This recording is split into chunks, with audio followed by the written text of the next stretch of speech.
one game away. Blow up. We're playing for something, man. We're playing for something. This gotta mean something to you. It gotta mean something. Everything you got. Let's finish this. Do it, fellas. Let's go. Let's do it, fellas. Finish 2 3. 1 2 3. You ready to make history? Come on now. Yeah. You know there's these two words. And when I say them, people get goosebumps cause they know what happens next. So without further ado, Free smoke.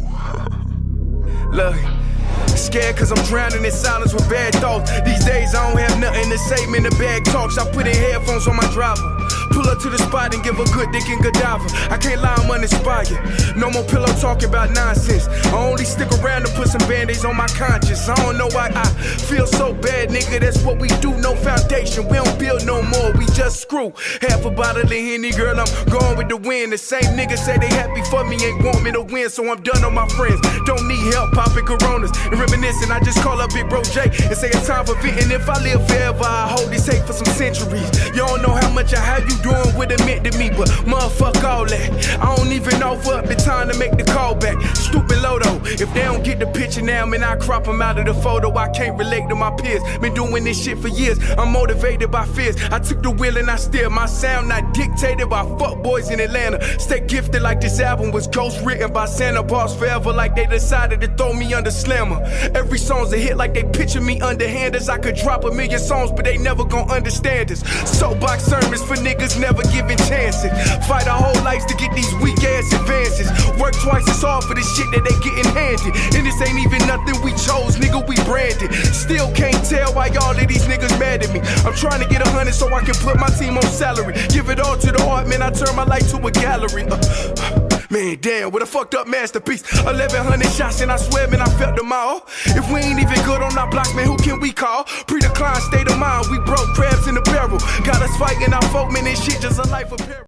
Yo, welcome back to another episode of Kicking It with Saint. Happy Thanksgiving. Happy Thanksgiving to everybody out there. We got to talk about these 3 Thanksgiving games that I almost forgot was happening. Yo, my back hurt, yo. Shit killing me. I bent over to pick up a box at work today. And I didn't feel like I was going to have to squat it. I didn't feel like I was going to have to squat, do like a squat type of lift. Even though these is Chewy boxes, bro. And these Chewy boxes do. None of these things ever over 80 pounds, boy. But they always feel like they over 80 pounds. But I bent over to pick up one today. And I've been regretting it ever since. I'm telling you. My back.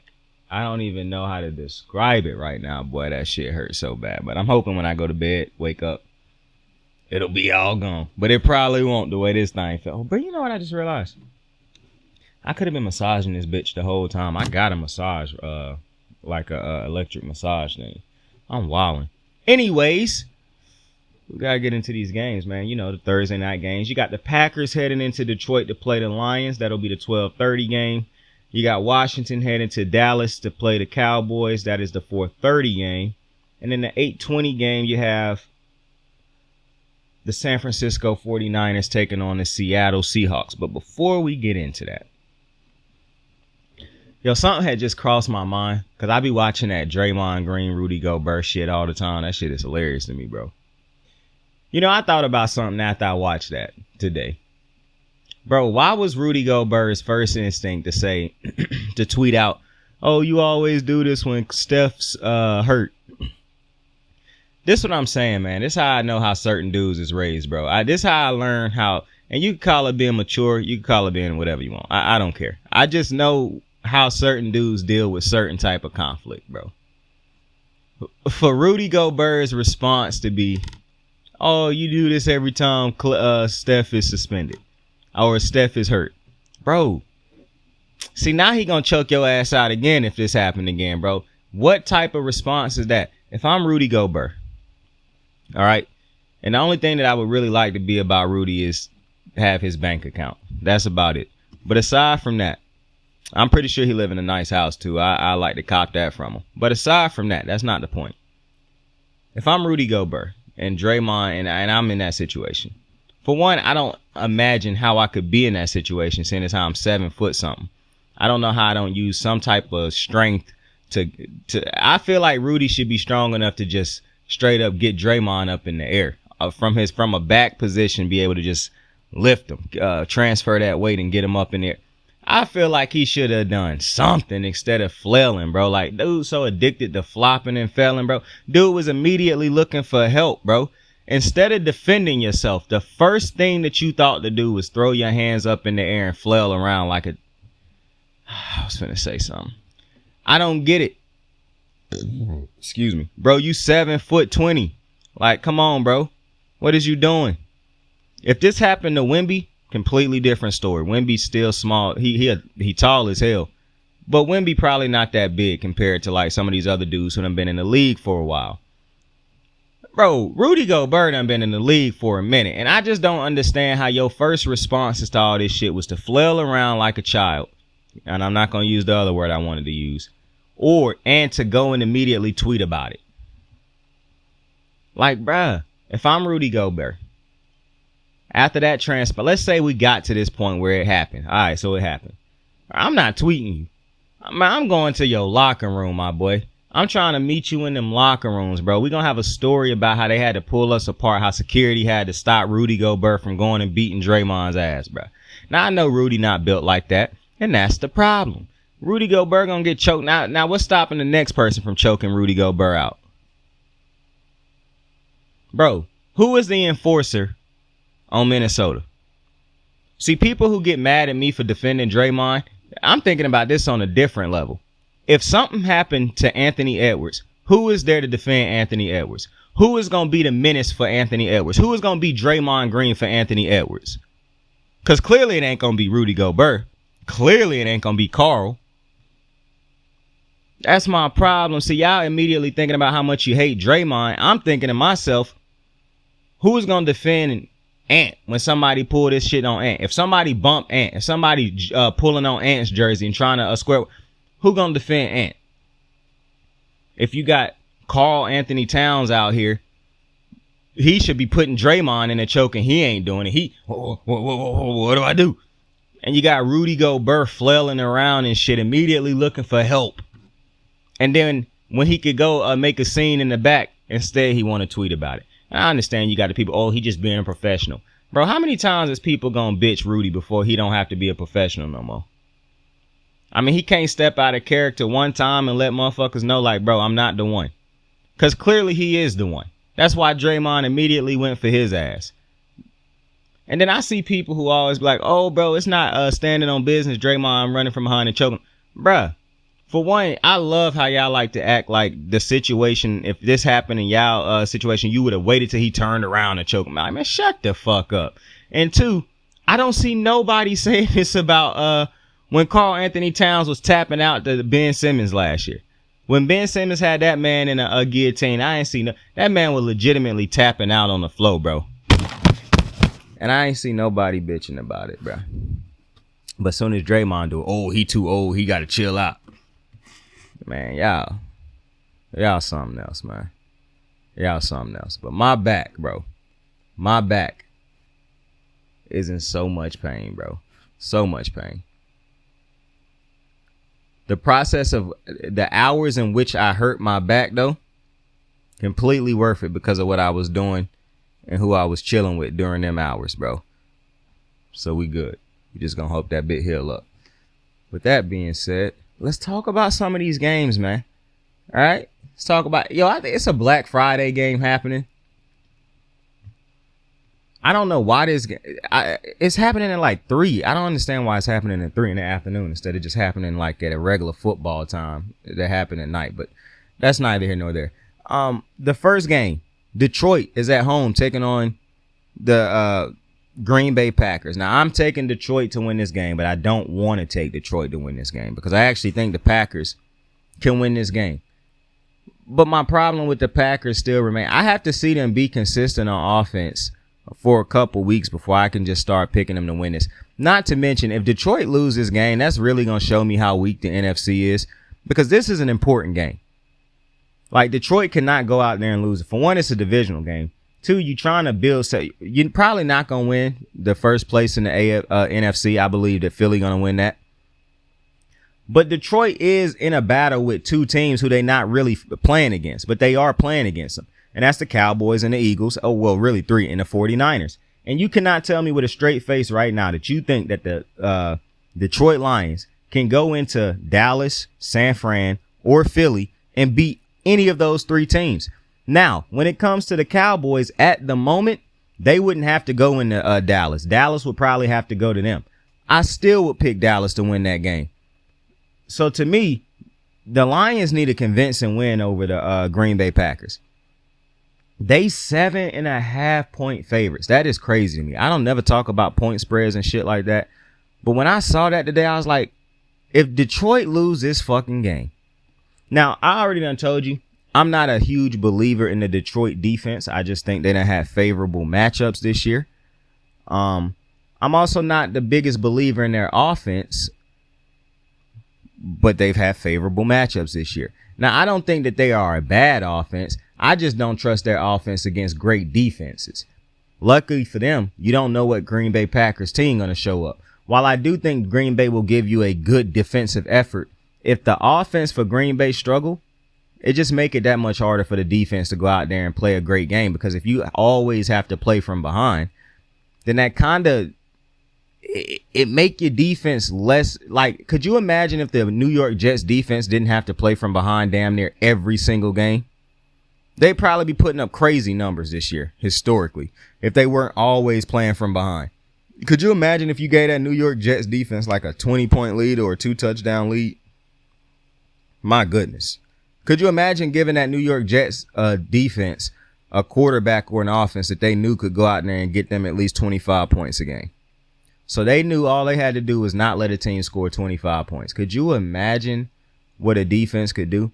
But the problem is when you have an offense like Green Bay's offense, when you have an offense like the New York Jets offense, when you have offenses that just cannot seem to put up points consistently, then you always put your defense in a disadvantage because they cannot play from a perspective of, yeah, we know we got an offense that can score so we can take chances, we can do this. No, they're usually playing from the perspective of we have to be great, we can't make mistakes. If we do, the mistakes have to be kept to an absolute minimum because one mistake could lose us this game. So God forbid we make two. And that's not a good way for the defense to have to go out there and play on a weekly basis, knowing that it's tense as soon as the first play of the game happened because we don't know how many points our offense is going to score this week. And that's why I cannot pick Green Bay to win this game. Green Bay fans, if you listen, if it's a Green Bay fan listening to this, listen, I still am fully supporting Green Bay. I am still a semi-Green Bay fan. But I can't pick y'all to win this game. I just can't. I don't think that y'all be able.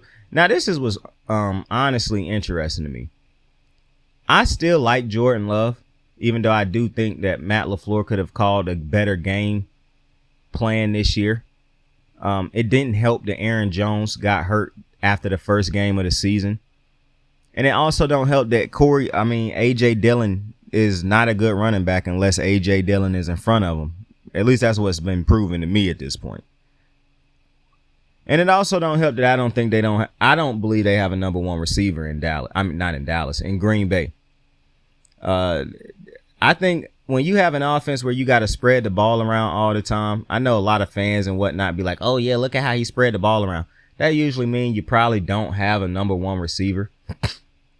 If you got multiple dudes on every weekly basis, you have somebody new as the different lead and target and whatnot. When I look at the Chargers, I know Keenan Allen probably going to be the number one dude on that team in catches, reception, yards every week because he a number one receiver. I don't think Green Bay have that right now. I know a lot of people like Watson. I don't think that he is a number one receiver. He could be a great number two because he got speed and he can get past guys, but I don't think he's number one.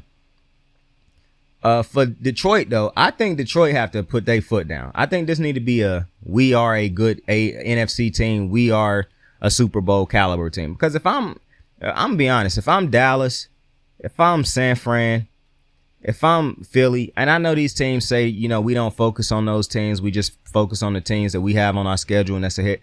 Yeah, whatever. If I'm any of those teams and I know I'm a legitimate Super Bowl contender, and I'm looking at Detroit, while I would never advise a team to overlook another team, I'm not looking at them saying, when we go play Detroit, it's going to be like if we go play Dallas or if we go play San Fran. It's going to be a close slug it out.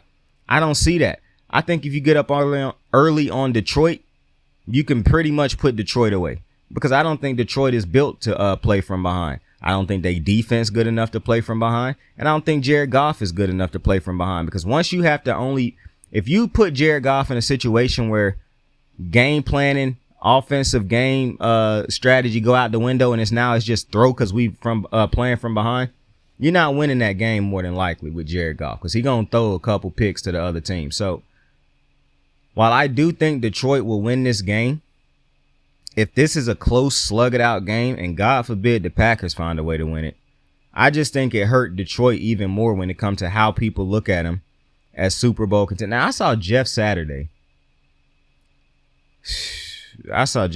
on First Take repping for the Lions. Bro, he had the Lions rated higher than the Ravens, and the Ravens beat the shit out of the Lions. I keep telling y'all, boy, that goalpost is something else. But not to mention, I can make a million different arguments as to why the Lions shouldn't even be at a top 5 team, let alone ranked over the Ravens. But I digress. The next game, we got Washington. The Commanders will head into Dallas. And you know what's crazy? All 3 of these games have potential to be good games. Like, the Packers could show up and play a great game against Detroit. Washington could show up and play a great game against Dallas. Seattle could play a great game against San Fran, and they are at home. And I'm hoping that all 3 of these games end up being great games. But Washington's season, in my opinion, is cooked. For one, Dallas, I think this is the biggest point spread of the week. Dallas has a 12 fucking points. The point spread is 12 for Dallas, bro. Like I told y'all, I do see point spreads when I do a lot of this stuff, but I don't ever bring them up. But it was just those point spreads, when I looked at them, I was just like, what?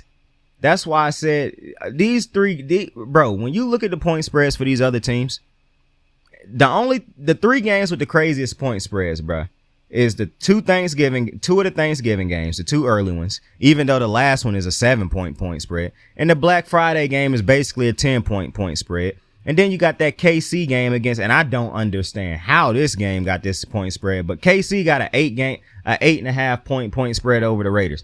I don't know how the KC got that type of point spread, because the Raiders can actually put up, if the Raiders go in and score 21 points, let's say the Raiders score 14 points, and I'm not picking the Raiders to win that game, but with the KC offense struggling the way it is, you just have to be hoping that they come and show up for Pat Mahomes after playing the way they did last game, because the Raiders don't look better under Antonio Pierce. So I don't know how that's an 8-point spread. That's crazy. But nonetheless, all these games got the potential to be good games, but I do think Sam Howell will end up having a rough Thanksgiving game. Everybody watching you. The spotlight's all on you. Dallas defense is one of those defenses right now that they know what they got to do against certain quarterbacks, and they usually go out there and do it. So I don't see Washington winning this game. However, Washington played good against Philly. Both games against Philly this year, they played great football. They played good enough to make both of those games competitive all the way down to the wire. They could go out there and this is my problem with Washington, bruh. Look at the talent. They still have talent on that defensive side of the ball, even with the dudes they traded. So they can still go out here and make it tough on the Cowboys offense. The offense for Washington is the only thing that's kept them afloat this year. They could go out and have another good game. I see people keep saying that Washington should fire Ron Rivera and Eric Bieniemy. I don't know how the fuck Eric Bieniemy is getting roped in with Ron Rivera. That to me just show you that these dudes on TV don't know what the fuck they doing, bro, or what the fuck they be talking about. Because to say Eric Bieniemy has been a problem, when for one, Sam Howell was leading the league in passing yards, the offense is doing way better than the defense. And the offense, yeah, sure, you got turnovers, but that's to be expected with a rookie quarterback, or with a quarterback who has never been a starter until this year. Not to mention, bro, it's a lot of different games out here that if the defense did what they were supposed to do, then you could give me that argument. then the little things that the offense for the Commanders don't do, you would be able to convince me on it. But the fact of the matter is, the offense for the Commanders, I can make an argument, is overachieving right now. You can't make an argument that the defense for the Commanders is overachieving. You can't even make an argument, in my opinion, that the Commanders defense is playing to their standard right now. Because what is the standard? This is a defense that I keep telling you has talent, have enough talent at one point in time where they should have probably been the best defense in football. They got a defensive-minded head coach, but none of it materialized. Now they trading away guys. Now guys end up being free agents. How do you excuse this? But then you blame Eric Bieniemy, the guy who just got there, the guy who didn't get to put this team together. He didn't get to choose his offensive players. He came in and dealt with what they had. He didn't even know who his starting quarterback was going to be when he got there. But let's blame Eric Bieniemy. To me, that type of half-ass analysis, bro, is just absolutely crazy to me. Now, let's say Washington can find a way to run the ball and run the ball effectively throughout the entire game. Then this will be a close game. Unless they run the ball effectively and Sam Howell have a big turnover game where he killing drives with turnovers. If that does not happen, the turnover thing, I do think this could be a competitive game for the simple reason it's a divisional matchup. But I am taking the Dallas Cowboys to win this game. The Dallas Cowboys understand that they one of the 3 best teams in the NFC right now. They one of the 3 legitimate NFC Super Bowl contending teams right now. I understand they dropped the game to the Cardinals. I get that. But I do believe they go out there and get it. I'm trying to remember when the last time Dallas won a Thanksgiving game. They probably won one last year, but I'm just not remembering it. But don't hold me to that because I can't remember. But I do believe Dallas will end up winning this. I do believe they'll end up winning this game. I think Dallas's defense going to have a... Listen, if this ain't a competitive game, Dallas's defense probably about to have a fucking show. I can see that happening. Where if Washington don't show up, and I'm really hoping that Washington show up. Like I just have a feeling that Washington gonna make this a competitive game. But I do understand that Washington can turn this ball over left and right and take themselves right out of the game. I do understand that. But I don't think that's gonna happen. Even though Dallas's defense is great. Like I said, though, if Washington can find a way to run the ball effectively all game and be able to play off of that, they will have a chance to beat Dallas. I don't think they're going to beat Dallas, but they'll have a chance to stay in the game because Dallas's defense, if it's anything that I don't like about Dallas's defense, is the run defense at times. It just is not that great. On top of that, if you Washington, stop the run. Dallas, to me, is not a great run team. Tony Pollard, to me, is not a number 1 running back.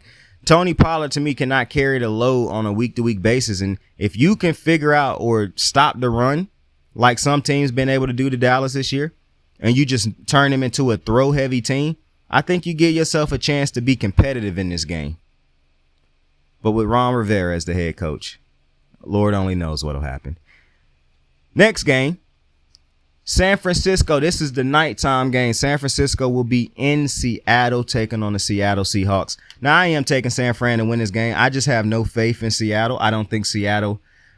It's really disappointing that Seattle's defense still ain't turned into what I thought it would be to start the season. I was so very wrong on that. But really the thing for me with Seattle is not a team that I think can beat the top tier teams. For one, you just got beat by the Rams twice this year. It's hard for me to call you a Super Bowl contender, bruh, when you just lost to the Rams twice. A team that's rebuilding, trying to figure out what they're doing. You lost to them twice, my boy. That's tough. I don't know how I'm supposed to look at that and be like, oh, yeah, that's cool. We just look past that. That's crazy. Not only that, I just don't think Seattle played good against the 49er defense. And I understand the 49ers might be without or will be without Fred Warner. I still don't see Seattle winning this game.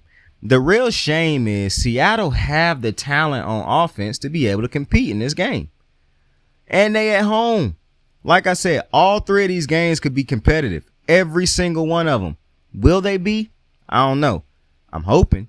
But if it's one game that I think will be an absolute ass whooping that can turn into like an absolute ass whooping, I think it's this one. I didn't think it was going to be Washington. I don't think it's going to be the first game. I think this is the one that could turn into an absolute ass whooping, because the inconsistency in the play calling for Seattle is a problem. The fact that for like 2 years now, they had these parts in the offense where they just throughout a game, they can just go silent on offense. Geno Smith not being great under pressure or really against the man. Geno Smith basically being not having a dominant run game to play off of. Defense is basically knowing like how to defend their offense at this point, because there's really no creativity to stretch them out of position and make them do anything off kilter. I think that the Seattle Seahawks offense, Geno haven't been as good as he was last year. I get that. But the offensive play calling right now is doing them no favors. And it's too much talent on this team for, let's say Geno is the problem. Geno and the offensive coordinator, neither one of them is helping the situation right now. And it's just too much talent on this team for this offense to still look like this many weeks into the season. And that's probably one of my biggest problems when you got offenses with this type of talent. How do we look this bad this long into a season? That's telling me one of two things. Either the quarterback is not getting it done or the offensive coordinator not getting it done. So with that, I just don't I'm imagining to myself what Kyle Shanahan would be doing with this Seattle offense right now. But the lack of creativity in this Seattle offense is what and then the play calling just don't make sense to me sometimes, bro. Like they'll be throwing the ball good and then they'll try to run the ball. They'll run the ball good and then they'll try to throw it. Like it feel like they never truly stay committed to what they do great. They always trying to still do something else even when they doing one thing great. And it's like, oh, we'll just hop back to doing that one thing great. And then that one thing will die out because you didn't let that thing actually be great. You killed it as it was getting great. So for Seattle, if that made sense, Seattle's offense to me, because of the inconsistency of it, it's hard for me to see them going in, even at home, winning this game against Brock Purdy and the 49ers.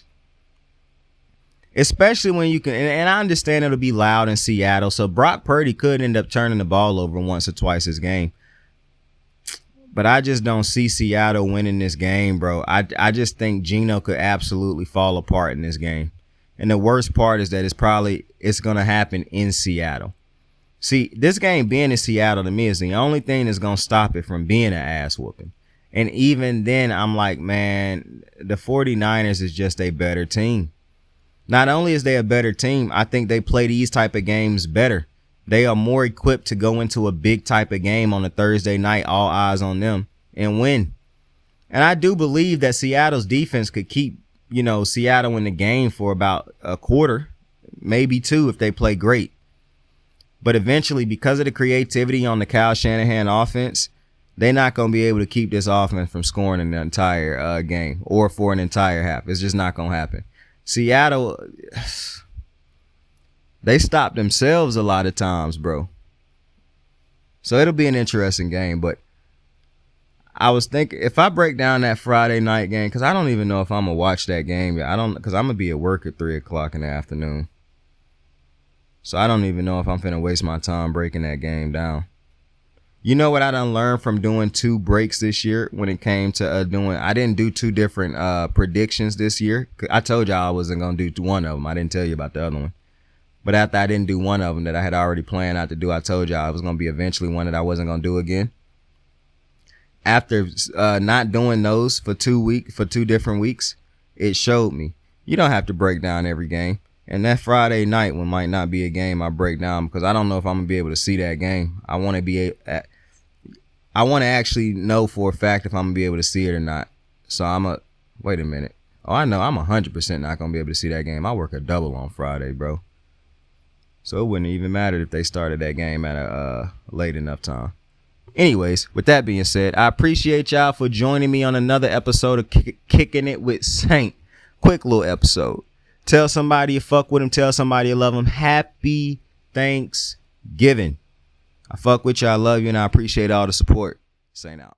I got the moves like hot sauce. Lil' mama taking the top off. I'm laying down getting topped off. After this, she know she getting knocked off. I know she loving the money, so I keep on thumbing and thumbing. She say she horny when she taking shots, so I keep them coming and coming. Now I'm putting dick in her tummy, scoop her up like I'm raking her something. You would think shawty red track, the way that she running and running. You getting dumber and dumber, you out here chasing the bone. After she finished from giving me dome, the Uber is taking her home. Tight.